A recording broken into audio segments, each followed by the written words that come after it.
Hello students, हम लोग time and tense की कड़ी को लेकर के चल रहे थे और टाइम एंड टेंस को पूरा कर चुके थे।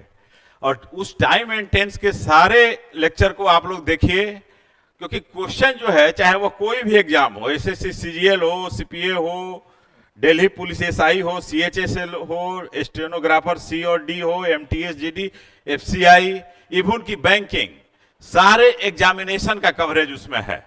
जिस तरह का क्वेश्चन पूछता है वो सारे आइटम्स को, सारे रूल्स पर आधारित प्रश्नों को हमने डिस्कस किया है, इसलिए आप लोग उसको देख लेंगे। अब हम लोग नए टॉपिक के साथ चलते हैं। आज वह टॉपिक होगा आपका नरेशन। नरेशन को हम लोग क्या कहते हैं? स्पीच भी कहते हैं, यानी डायरेक्ट टू इनडायरेक्ट स्पीच और indirect to direct speech. SSC के एग्जाम्स में पूछा जाता है, एसएससी के सारे एग्जाम्स में पूछा जाता है। प्रश्नों की संख्या कम बेसी हो सकती है, लेकिन सारे एग्जाम्स में पूछा जाता है। बैंकिंग और एमबीए में इससे रिलेटेड एरर्स या इंप्रूवमेंट के प्रश्न पूछे जाते हैं।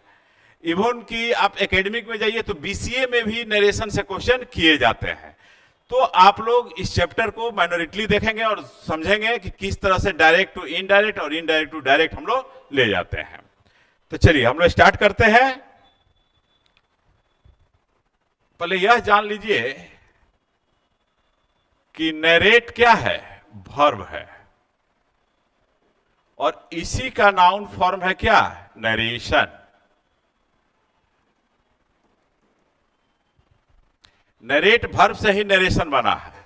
द नरेट का मतलब क्या होता है? कहना, किसी चीज को कहना, बतलाना। तो इसका नाउन हो गया कथन। हिंदी में क्या कहते हैं? कथन कहते हैं।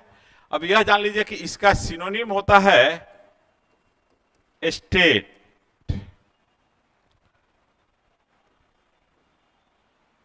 या स्पीक। तो इससे भी जो नाउन बनेगा स्टेटमेंट, और स्पीक से बन जाएगा स्पीच। तो हम लोग नरेशन को सिर्फ नरेशन ही नहीं, नरेशन, स्टेटमेंट, स्पीच भी कह सकते हैं। यह दो तरह का होता है, डायरेक्ट और इनडायरेक्ट। तो जब डायरेक्ट में दिया हुआ रहता है तो आपसे पूछा जाता है कि उसको इनडायरेक्ट में बदलिए, या दिए गए ऑप्शन से चुनिए कि इसका सही इनडायरेक्ट स्पीच क्या होगा या इनडायरेक्ट नरेशन क्या होगा। ठीक है, तो पहले थोड़ा सा इसको समझिए, उसके बाद हम लोग प्रैक्टिस करेंगे। अब देखिए,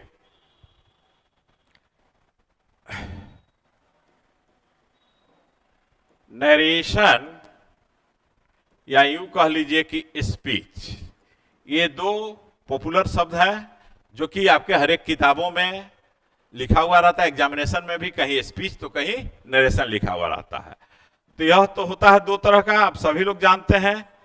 एक होता है डायरेक्ट और दूसरा होता है इनडायरेक्ट। तो ध्यान दीजिएगा, इसके कुछ टर्म को पहले समझ लीजिए आप लोग।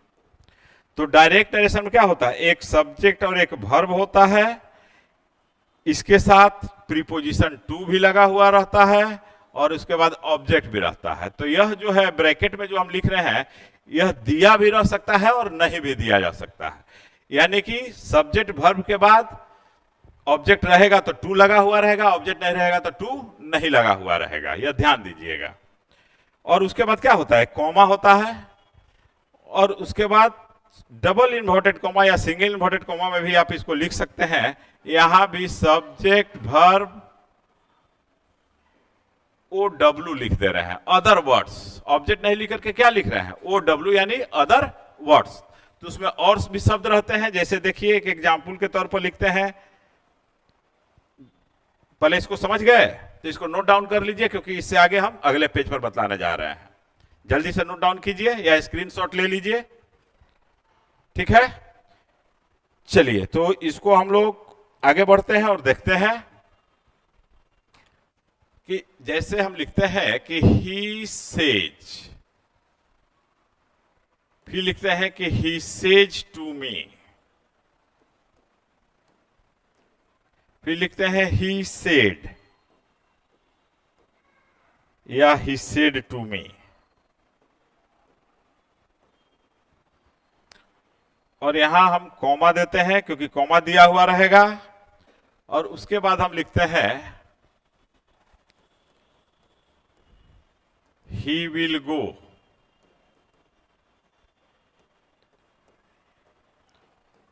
The children are playing. Simple sentence दे रहे हैं क्योंकि आपको समझाना है यहां पर. He said to me, लिख दीजिए यहां कॉमा, इन्वर्टेड कॉमा में लिखिए.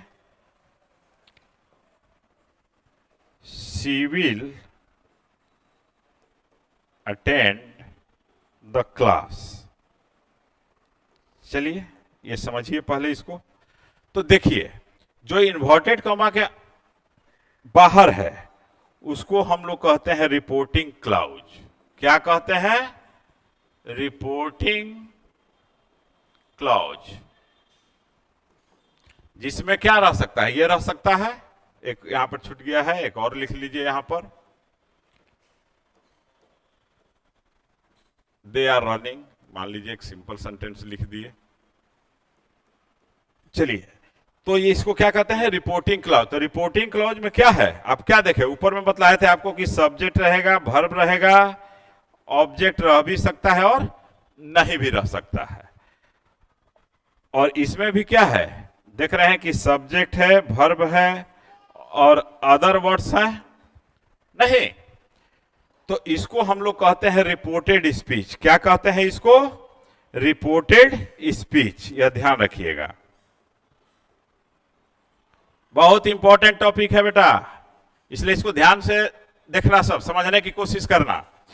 तो इसको क्या कहते हैं? रिपोर्टिंग क्लाउज, और इसको कहते हैं रिपोर्टेड स्पीच. अब रिपोर्टिंग क्लाउज में जो ये वर्ब है, देखो ये कॉमन एक शब्द है, इसको हम लोग कहते हैं रिपोर्टिंग वर्ब. क्या कहते हैं? टर्मिनोलॉजी को समझना जरूरी है. रिपोर्टिंग वर्ब यानी रिपोर्टिंग क्लाउज में जो वर्ब यूज हुआ है उसको हम लोग क्या कहते हैं? Reporting verb. इसको हम आगे जब तुम लोग को लिखेंगे तो हम सिर्फ आरवी लिखेंगे, ध्यान रखना. आरवी का मतलब हो जाएगा रिपोर्टिंग वर्ब. और इधर जो है क्या है कि ऑब्जेक्ट रह भी सकता है और नहीं भी रह सकता है. मतलब इस तरह का सेंटेंस आपको मिलेगा. यह सेंटेंस कोई भी हो सकता है, असर्टिव भी हो सकता है, इंट्रोगेटिव भी हो सकता है, इंपरेटिव भी हो सकता है, ऑप्टेटिव भी हो सकता है, एक्सक्लेमेटरी भी हो सकता है. कौन? ये रिपोर्टेड स्पीच. ठीक है. तो दो तरह का रूल है, एक जनरल रूल कहलाता है, एक स्पेशल रूल कहलाता है. तो जनरल रूल जो है कि सभी तरह के वाक्यों में लागू होगा और स्पेशल रूल कुछ खास वाक्यों में लागू होगा जो कि हम आगे आपको समझाएंगे. तो इस टर्मिनोलॉजी को हम उम्मीद करते हैं कि आप लोग समझ गए होंगे. यह रिपोर्टिंग वर्ब का सब्जेक्ट हो गया, यह ऑब्जेक्ट हो गया. ऑब्जेक्ट रह भी सकता है, नहीं भी रह सकता है रिपोर्टिंग क्लाउज में. और रिपोर्टेड स्पीच में क्या है? सब्जेक्ट, वर्ब, अदर वर्ड्स, यानी कि यह एक कंप्लीट सेंटेंस रहेगा. ठीक है, समझ गए इस चीज को? तो समझ गए तो स्क्रीनशॉट ले लीजिए, फिर हम आगे बढ़ते हैं और आगे की चीज बदलाते हैं.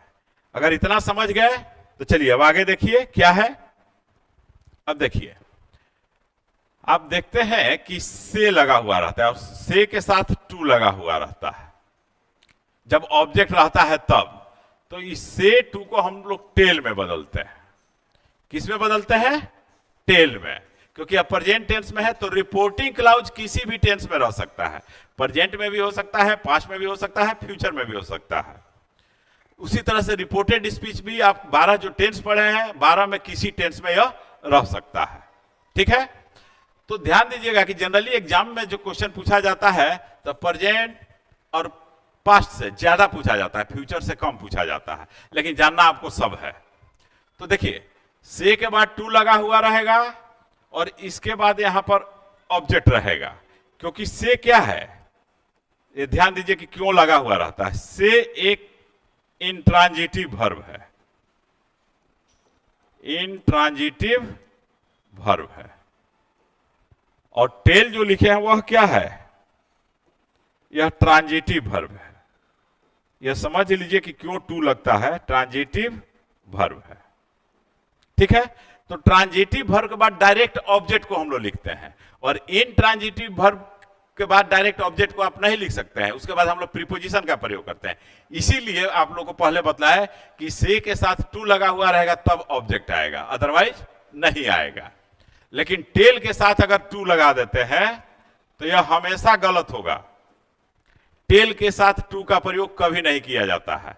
तो यह आपको एग्जामिनेशन में एसएससी के बहुत बार पूछा जा चुका है, टेल टू कर करके, ही टोल्ड टू हिम, इस तरह से, जो कि कभी नहीं आएगा। और क्यों नहीं होगा ये आपको कारण बतला दिए कि टेल क्या है, ट्रांजिटिव वर्ब है, और से क्या है, इनट्रांजिटिव वर्ब है। ठीक है, क्लियर हो गया। तो से के बाद जब ऑब्जेक्ट रहेगा तब हम लोग यहां पर अवश्य ही से के साथ टू का प्रयोग करेंगे, अदरवाइज नहीं करेंगे।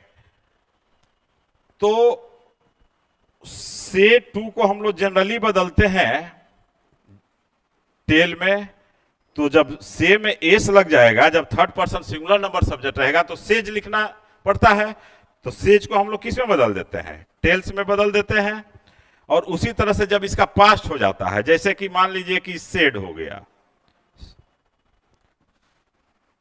से टू लिखिए, क्योंकि टू रहेगा तब ही लगेगा, नहीं तो नहीं लगेगा। और सेड टू के साथ से का पास्ट क्या हो जाता है, टोल्ड हो जाता है, इसलिए सेड टू को किस में बदल देते हैं, टोल्ड में बदल देते हैं। तो इस चीज को ध्यान रखिएगा कि से टू को टेल में, सेज टू को टेल्स में, और सेड टू को टोल्ड में। ठीक है, और जब ये टू नहीं लगा हुआ रहेगा तब हम लोग यहां पर टेल का प्रयोग नहीं करेंगे। ठीक है, से को से में ही रहने देंगे, सेड लिख देंगे। अब इस चीज को समझ गए तो हम लोग आगे बढ़ते हैं। इसका स्क्रीनशॉट ले लीजिए अगर लेना चाहते हैं तो, नहीं नोट करना चाहते हैं तो नोट कर लीजिए। तो से के साथ जब टू रहेगा तब ही इसको टेल में बदलेंगे, और टेल के साथ टू नेवर कभी नहीं आएगा, वो हमेशा गलत हो जाएगा। चलिए अब हम लोग आगे देखते हैं कि क्या है इसके बाद। अब आपको देखना है कि जब डायरेक्ट से इनडायरेक्ट में हम लोग बदलते हैं तो पहले जनरल रूल समझिए थोड़ा सा, ये जरूरी है क्योंकि ये सभी जगह लागू होता है। देखिए, रिपोर्टिंग वर्ब किसमें हो, जब प्रेजेंट या फ्यूचर में हो,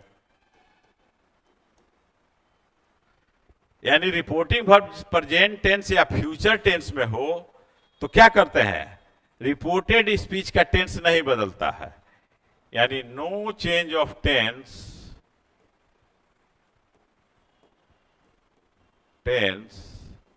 इन reported speech.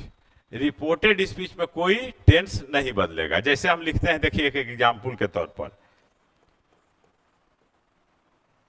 He says they have come from Delhi. मान लीजिए कि यही एक सेंटेंस है, ठीक है। तो क्या करेंगे, ही सेज की जगह टेल्स नहीं लिखेंगे, क्योंकि देखिए यहां टू नहीं लगा हुआ है। अगर टेल लिखिएगा तो हमेशा गलत होगा, तो सिंपली ही सेज हम लिख देंगे। ठीक है, तो जब इनडायरेक्ट बनाते हैं, ये जनरल रूल डायरेक्ट से इनडायरेक्ट बनाने के लिए बताया जा रहा है कि जब डायरेक्ट में सेंटेंस दिया हुआ हो तो इनडायरेक्ट में कैसे बदलेंगे। तो क्या बतला है, अच्छा एक चीज और बतला दे रहा है कि no change of tense in reported speech, और कॉमा और इन्वर्टेड कॉमा को हटा करके दैट कंजक्शन का प्रयोग किया जाता है। तो यहां कॉमा और इन्वर्टेड कॉमा हट जाएगा और यहां पर हम लोग दैट लगा देंगे। अब आपको क्या बतला है कि यह प्रेजेंट में हो तो इधर का टेंस नहीं बदलेगा, तो नहीं बदलेगा तो सिंपली हो जाएगा they have come from Delhi. यहां हो जाएगा फुल स्टॉप, क्योंकि कॉमा और इन्वर्टेड कॉमा का प्रयोग इनडायरेक्ट स्पीच में नहीं होता है। डायरेक्ट क्या है, इनडायरेक्ट क्या है, यह भी थोड़ा सा बतला देता है, थोड़ा भोजपुरी भाषा में समझ लीजिए। हम लोग कहते हैं कि सीधा सीधी कह, घुमा फिरा के काहे कहते कहता रह। तो सीधा सीधी बोलना यानी कि स्पीकर के कथन को उसी के शब्दों में कह देना, वही कहलाता है डायरेक्ट स्पीच। और इनडायरेक्ट स्पीच क्या हुआ कि किसी की कही हुई बात को उसके शब्दों में नहीं कह करके अपने शब्दों में बतलाना, वह हो गया इनडायरेक्ट स्पीच। तो जब इनडायरेक्ट में बदलते हैं तो सबसे पहला रूल क्या होता है कि कॉमा इन्वर्टेड कॉमा हट जाएगा, और रिपोर्टिंग क्लॉज और रिपोर्टेड स्पीच के बीच में क्या हो जाएगा, कंजक्शन दैट का प्रयोग हो जाएगा। किसका प्रयोग हो जाएगा, कंजक्शन दैट का। ठीक है, जैसा कि यहां पर दैट लगाया हुआ है। अब क्या बतला है कि जब रिपोर्टिंग भर प्रेजेंट या फ्यूचर में हो तो इधर का टेंस नहीं बदलेगा। तो यह प्रेजेंट परफेक्ट में है हैव कम, है प्लस V3, तो यह प्रेजेंट परफेक्ट में ही रह जाएगा। अब प्रश्न उठता है कि प्रोनाउन चेंज होता है, तो यहां थर्ड पर्सन दिए थे ताकि उसको बदला ही नहीं जाएगा। तो इसमें जितने भी प्रोनाउंस आते हैं फर्स्ट सेकंड थर्ड पर्सन के, उसको एक फॉर्मूला के द्वारा बदला जाता है। वो फॉर्मूला आप समझ लीजिए। तो वह फॉर्मूला कहलाता है, देखिए 1 2 3 याद रखिएगा, 1 2 3 और नीचे में लिखिए so and son. S for subject, O for object, N for no change।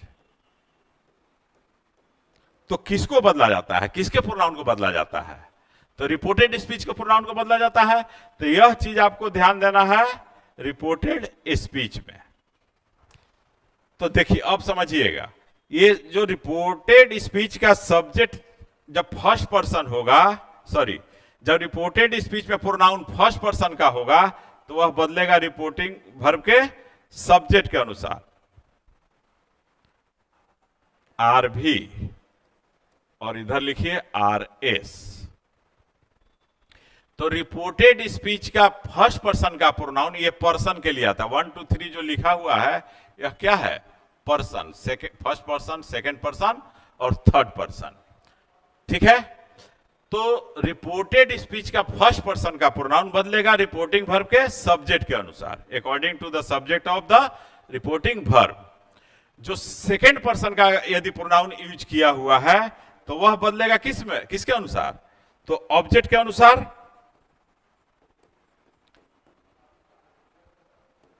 किसके अनुसार बदलेगा? ऑब्जेक्ट के अनुसार। और थर्ड पर्सन नो चेंज, यानी थर्ड पर्सन नो चेंज, उसको नहीं बदला जाएगा। इसीलिए हम आप लोगों को जो एग्जाम्पल दिए थे वह थर्ड पर्सन दिए थे, दे दिए हुए थे ना, तो दे नो चेंज था, वहां बदलना नहीं था क्योंकि इस चीज को आपको बतलाया नहीं गया था। तो अब तो ये समझ गए होंगे कि फर्स्ट पर्सन किसके अनुसार? रिपोर्टिंग वर्ब के सब्जेक्ट के अनुसार, सेकेंड पर्सन ऑब्जेक्ट के अनुसार, थर्ड पर्सन नो चेंज, यानी थर्ड पर्सन नहीं बदला। ही, सी, इट, दे या कोई भी नाउन हो वह नहीं बदला जाएगा, वह जैसे रहेगा जो का तो उसको लिख देना है। तो प्रोनाउन कैसे चेंज होगा? अच्छा, इस पर केस पर भी ध्यान देना है कि किस केस में दिया हुआ है, आइदर नॉमिनेटिव और ऑब्जेक्टिव और पजेसिव। तो जिस केस में होगा उसी केस में ले जाकर के आपको बदलना होगा। जैसे देखिए एक एग्जाम्पल हम दे रहे हैं, सी says to him, comma, inverted comma दिए, I have taught you। तो अगर इसको बदलना होगा तो कैसे बदलेंगे, ये समझिए इसको। देखिए He says to him, तो says to को किस में बदल देंगे हम लोग? अभी बताए थे कि टेल्स में बदल देंगे। हालांकि says to भी आप लिख सकते हैं, वह गलत नहीं है, लेकिन जनरली आपके एग्जामिनेशन में या किताबों में इसको बदल के दिया जाता है, इसीलिए आपको हम चेंज कर रहे हैं। नहीं बदलिएगा तो वो गलत नहीं होगा। तो यहां पर क्या हो जाएगा? टेल्स कर दिए। अब ये कॉमा और इन्वर्टेड कॉमा को हटा देना है और हटा के क्या लगाना है? दैट कंजक्शन लगा देना है, क्योंकि जनरल रूल आप पढ़ रहे हैं। अब देखिए, अब यहां पर क्या आ गया? फर्स्ट पर्सन का प्रोनाउन आ गया आई, नहीं तो फर्स्ट पर्सन का प्रोनाउन आई आया तो आई किसके अनुसार बदलेगा? सब्जेक्ट के अनुसार। तो रिपोर्टिंग क्लॉज का सब्जेक्ट कौन है? सी है। और यह किस केस में है? नॉमिनेटिव केस में है, सब्जेक्टिव केस में है, इसलिए इसका सब्जेक्टिव केस ही आएगा, यानी कि यहां सी ही होगा। अब यह प्रेजेंट परफेक्ट में है और यह प्रेजेंट टेंस में है। तो जब प्रेजेंट टेंस में है तो इधर का टेंस नहीं बदलेगा, तो टेंस नहीं बदलेगा तो प्रेजेंट परफेक्ट ही रह जाएगा। तो सी के लिए हैव लगाएंगे, सी के लिए क्या आ जाएगा? हैज आ जाएगा। तो इसको आपको ध्यान देना है, यहां पर सी हैज हो जाएगा, टॉट, यहां पर टॉट ही रह जाएगा, क्योंकि हैज हैव के बाद क्या आता है? वर्ब का थर्ड फॉर्म आता है, पास्ट पार्टिसिपल फॉर्म आता है। अब आ गया यू। अब यू जो है नॉमिनेटिव केस में भी यू ही लिखा जाता है और ऑब्जेक्टिव केस में भी यू ही लिखा जाता है। तो आपको ध्यान देना है कि यह किस टेंस में यहां आया हुआ है। ठीक है, तो किस टेंस में है? यह वर्ब का ऑब्जेक्ट है, यानी कि ऑब्जेक्टिव केस में है, तो यू किसके अनुसार बदलेगा? देखिए सेकंड पर्सन किसके अनुसार? ऑब्जेक्ट के अनुसार। तो ऑब्जेक्ट इसका क्या है? हिम है ना हिम? तो हिम का यहां पर ये तो ऑब्जेक्टिव केस है ही, यहां पर हो जाएगा हिम और यहां पर हो जाएगा फुल स्टॉप। आई होप इसको समझ गए होंगे आप लोग। चलिए एक और एग्जाम्पल देकर के हम आपको समझा रहे हैं, इसको समझिए, बहुत इंपॉर्टेंट है क्योंकि गलतियां इसी सब में ज्यादा होती हैं। देखिए, the students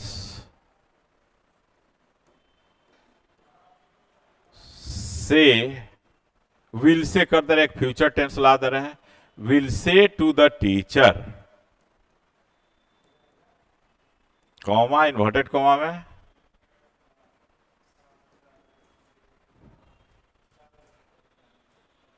we are doing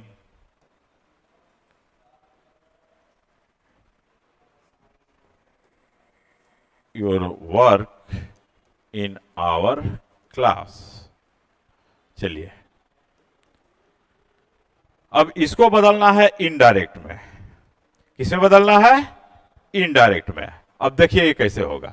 the students will say to the teacher, will say future tense हो गया, तो सिंपली क्या लिखेंगे? द स्टूडेंट्स विल तो वही रह जाएगा, फ्यूचर टेंस में है, और से टू के जगह क्या लिख देंगे? Tell, will tell the teacher, the students will tell the teacher. अब ये कॉमा इन्वर्टेड कॉमा हटेगा और यहां पर क्या लगा देंगे? दैट लगा देंगे। अब वी है, वी कौन सा पर्सन है? फर्स्ट पर्सन है, तो फर्स्ट पर्सन का प्रोनाउन किसके अनुसार बदलेगा? सब्जेक्ट के अनुसार। तो सब्जेक्ट आपका क्या है? स्टूडेंट्स है। तो स्टूडेंट्स क्या है? थर्ड पर्सन प्लूरल नंबर है, तो थर्ड पर्सन प्लूरल नंबर का प्रोनाउन क्या होता है? दे। तो यहां पर हो जाएगा दैट के बाद क्या हो जाएगा? दे। ध्यान रखिएगा, यहां क्या हो जाएगा? They. They are doing, continuous present continuous tense है और यह फ्यूचर टेंस में है, तो यहां भी टेंस नहीं बदलेगा, तो दे आर डूइंग। अब योर है, योर किसके अनुसार बदलेगा? ऑब्जेक्ट के अनुसार, यानी टीचर है, तो टीचर के लिए प्रोनाउन क्या आएगा? थर्ड पर्सन सिंगुलर नंबर का प्रोनाउन क्या होगा? ही होगा। तो यहां योर है, तो पॉजेसिव केस में ही का पॉजेसिव केस क्या होता है? बोलिए, हीज। तो यहां पर योर के जगह क्या हो जाएगा? हीज हो जाएगा। हिज वर्क इन, अब देखिए और आ गया, तो आवर जो आया, तो आवर आया तो किसके लिए आया? स्टूडेंट्स के लिए आया, फर्स्ट पर्सन। अब फर्स्ट पर्सन का प्रोनाउन आप क्या यूज किए हैं? They. Sorry, third person plural number, third person plural number का प्रोनाउन क्या हुआ? दे। और दे का यहां पर क्या लिखना होगा? ये किस केस में है? पॉजेसिव केस में है, तो यहां भी आपको पॉजेसिव केस ही लिखना होगा। तो दे का पॉजेसिव क्या होता है? देयर। तो यहां हो जाएगा देयर, उसके बाद क्लास, फुल स्टॉप। अब ये सही हो गया। तो इस तरह से प्रोनाउन को आपको चेंज करना है, क्योंकि जब रिपोर्टिंग वर्ब प्रेजेंट या फ्यूचर में होता है तो टेंस नहीं बदलता है, तो टेंस तो सेम रह जाएगा, लेकिन प्रोनाउंस बदले जाएंगे। तो प्रोनाउंस सन फॉर्मूला आपको ध्यान में रखना है और इस पर प्रैक्टिस करना है।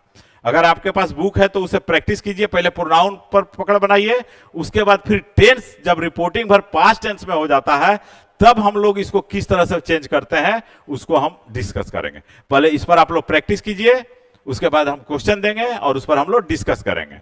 और जब भी जुड़िए आप लोग एक एक लाइक के साथ जुड़ते जाइए, ताकि हम देखें कि हम लोग कितने लोग सीख रहे हैं। ठीक है? और कमेंट बॉक्स में अगर कुछ नहीं समझ में आ रहा तो उसको भी आप डालिए, उसको हम देख लिया करेंगे। ठीक है? तो इस तरह से नरेशन में जो आपको बतलाया, क्या चीज बतलाया, इसको समझिए कि डायरेक्ट और इनडायरेक्ट दो तरह का नरेशन या स्पीच होता है। और डायरेक्ट नरेशन में क्या होता है कि रिपोर्टिंग क्लॉज को कॉमा से बाहर कर दिया जाता है और डबल इन्वर्टेड कॉमा या सिंगल इन्वर्टेड कॉमा के बीच में क्या रखा जाता है? रिपोर्टेड स्पीच को रखा जाता है। तो जब डायरेक्ट से इनडायरेक्ट में बनाते हैं तो क्या करते हैं? सबसे पहले कॉमा इन्वर्टेड कॉमा को हटा देते हैं, नहीं, और उसके जगह पर दैट कंजक्शन का प्रयोग करते हैं। इसको ध्यान में रखना है, जब तक स्पेशल रूल नहीं बता देते हैं। और रिपोर्टिंग वर्ब जब प्रेजेंट या फ्यूचर टेंस में होता है तो वैसी स्थिति में रिपोर्टेड स्पीच का हम लोग टेंस नहीं बदलते हैं, नेवर, कभी नहीं। यानी जिस टेंस में रहेगा उसी टेंस में उसको रख देंगे, लेकिन प्रोनाउन को आपको बदलना होगा। तो प्रोनाउन सन फॉर्मूला आप लोगों को बतलाए, 1 2 3 और सन बताया ना, कि फर्स्ट पर्सन सब्जेक्ट के अनुसार, सेकंड पर्सन ऑब्जेक्ट के अनुसार, third person no change, third person को नहीं बदलेंगे। तो इस पर आप लोग प्रैक्टिस कीजिए, क्योंकि गलतियां इसी में ज्यादा होती हैं।